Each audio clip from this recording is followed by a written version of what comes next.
how to fix WhatsApp voice message problem on iPhone. So all you have to do is to go here directly to your WhatsApp application, right? Now the problem here on your WhatsApp application is that whenever you send a voice message, it won't actually send, right? Send.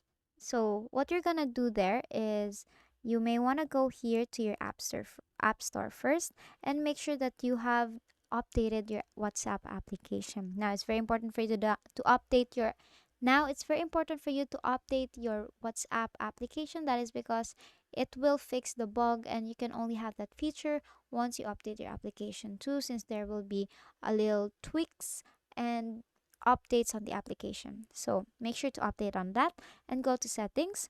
Now here on settings, just go to your general. Now under general, go to iPhone storage and then look for the WhatsApp application here.